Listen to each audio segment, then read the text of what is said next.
بسم اللہ الرحمن الرحیم۔ شروع اللہ کا نام لے کر جو بڑا مہربان اور نہایت رحم فرمانے والا ہے۔ محترم ناظرین السلام علیکم۔ آج آپ کی خدمت میں حضرت سیدنا ادریس علیہ السلام کا قصہ بیان خدمت ہے۔ سورہ مریم میں ذکر کیا گیا ہے وَأَذْكِرْ فِي الْكِتَابِ إِدْرِيسَ إِنَّهُ كَانَ صِدِّيقًا نَبِيًّا وَرَفَعْنَاهُ مَكَانًا عَلِيًّا۔ ترجمہ: اور کتاب میں ادریس کو یاد کرو، بے شک وہ صدیق تھا، غیب کی خبریں دیتا، اور ہم نے اسے بلند مقام پر اٹھا لیا۔ اس قرآنی آیات میں اللہ نے حضرت ادریس علیہ السلام کی تعریف فرمائی ہے اور ان کی نبوت اور صدیقیت کو ظاہر فرمایا ہے۔ بائبل میں آپ کا نام خنوخ ذکر کیا گیا ہے۔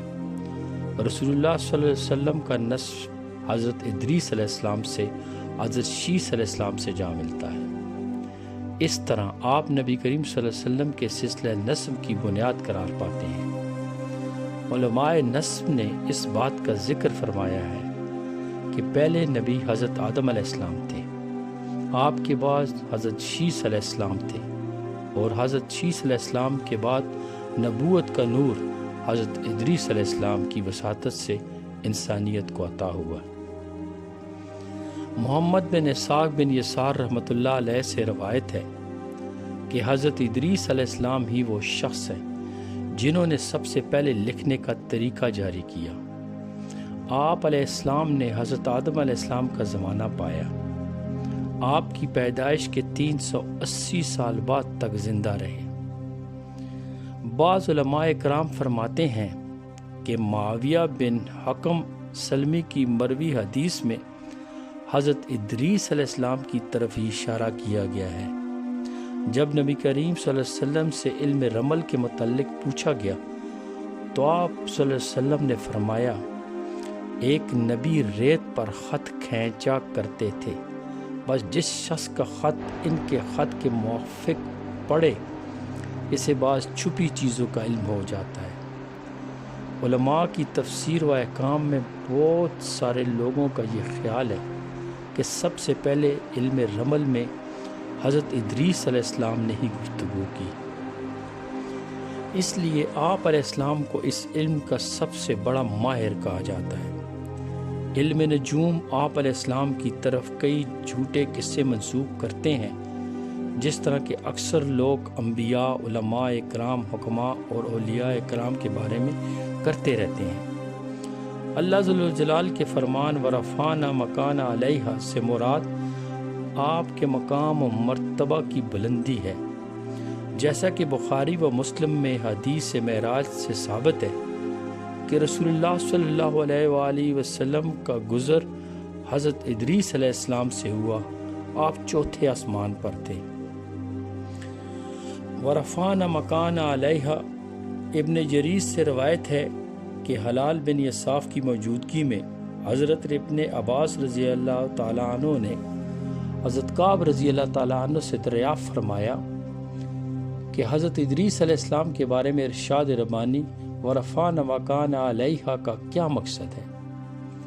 حضرت کعب رضی اللہ تعالیٰ عنہ فرمایا، حضرت ادریس علیہ السلام کو اللہ تعالیٰ نے وحی فرمائی کہ میں ہر روز تمہیں تمام بنی آدم کے نیک کاموں کے مطابق بلند کروں گا۔ شاید اسی سے مراد اس دور کے لوگ ہوں، تو آپ علیہ السلام نے یہ بات پسند کی کہ زیادہ سے زیادہ نیک عمل کریں۔ آپ علیہ السلام کے پاس ایک فرشتہ آیا جو آپ کا بہت گہرا دوست تھا۔ آپ نے اس کو بتایا کہ اللہ تعالیٰ نے میری طرف اس طرح وحی کی ہے، لہٰذا آپ موت کے فرشتہ سے بات کریں کہ وہ مجھے مہلت دے تاکہ میں زیادہ سے زیادہ نیک عمل بجا لا سکوں۔ تو اس فرشتے نے آپ کو 2 پروں کے درمیان اٹھایا اور آپ کو لے کر آسمان کی طرف چلا گیا۔ جب وہ چوتھے آسمان پر پہنچا تو اسے موت کا فرشتہ ملا جو نیچے اتر رہا تھا۔ دوست فرشتے نے ملک الموت سے اس سلسلے میں بات کی جس کے متعلق حضرت ادریس علیہ السلام نے اس سے بات کی تھی۔ ملک الموت نے پوچھا، حضرت ادریس علیہ السلام کہاں ہیں؟ فرشتے نے بتایا کہ وہ میری پیٹھ پر سوار ہیں۔ ملک الموت نے کہا تعجب ہے، مجھے بھیجا گیا ہے کہ حضرت ادریس علیہ السلام کی روح قبض کرو جبکہ وہ چوتھے آسمان پر ہیں۔ کہنے لگا یہ کیسے ہو سکتا ہے کہ میں ان کے چوتھے آسمان پر روح قبض کروں جبکہ وہ زمین پر ہوں۔ ملک الموت نے حضرت ادریس علیہ السلام کی روح قبض کر لی جبکہ وہ چوتھے آسمان پر تھے۔ اللہ تعالیٰ کے اس قول ورفعنا مکان علیہا میں اس بات کا تذکرہ کیا جا رہا ہے۔ اس آیات کی تفسیر کرتے ہوئے ابو حاتم لکھتے ہیں کہ جب ملک الموت سے اس فرشتے کی ملاقات ہوئی تو حضرت ادریس علیہ السلام نے اسے کہا کہ ذرا ملک الموت سے پوچھو کہ میری کتنی عمر باقی ہے۔ فرشتے نے ملک الموت سے پوچھا جبکہ حضرت ادریس علیہ السلام وہیں موجود تھے، ان کی بقیہ عمر کتنی ہے؟ ملک الموت نے کہا میں جب تک دیکھ نہیں لیتا کچھ نہیں کہہ سکتا۔ ملک الموت نے آپ کو دیکھا اور کہا آپ ایسے شخص کی عمر کے بارے میں مت پوچھیں جن کی عمر صرف پلک جھپکنے کی دیر باقی ہے۔ فرشتے نے اپنے پروں کے نیچے دیکھا تو حضرت ادریس علیہ السلام رحلت فرما چکے تھے اور ان کے دوست فرشتے کو معلوم بھی نہ ہو سکا تھا کہ وہ کب جہان فانی سے کوچ فرما گئے ہیں۔ یہ روایت اسرائیلیات سے ہے اور اس کے بعض پہلو قابل قبول نہیں ہیں۔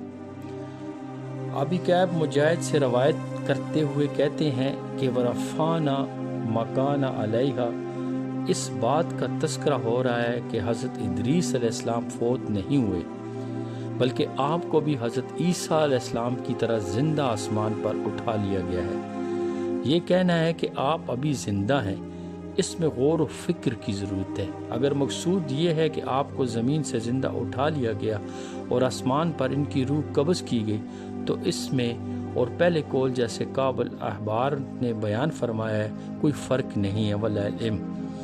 ورفعنا مکان علیہ کے متعلق اوفی حضرت ابن عباس رضی اللہ تعالیٰ عنہ سے روایت کرتے ہوئے کہتے ہیں کہ حضرت ادریس علیہ السلام کو 7ویں آسمان کی طرف اٹھایا گیا اور آپ کی وفات آسمان پر ہی ہوئی۔ سحاق نے بھی یہی کہا ہے۔ یہ حدیث کہ آپ چوتھے آسمان پر ہیں متفق علیہ ہے اور یہی صحیح ہے۔ یہ قول مجاہد اور دیگر مفسرین نے اختیار کیا ہے۔ اس آیات کے بارے میں حضرت حسن بصری رحمۃ اللہ علیہ ارشاد فرماتے ہیں کہ حضرت ادریس علیہ السلام کو آسمان کی طرف اٹھا لیا گیا۔ بعض تو یہ بھی کہتے ہیں کہ آپ کو اپنے باپ برو بن ملحائل کی زندگی میں اٹھا لیا گیا تھا۔ واللہ علم۔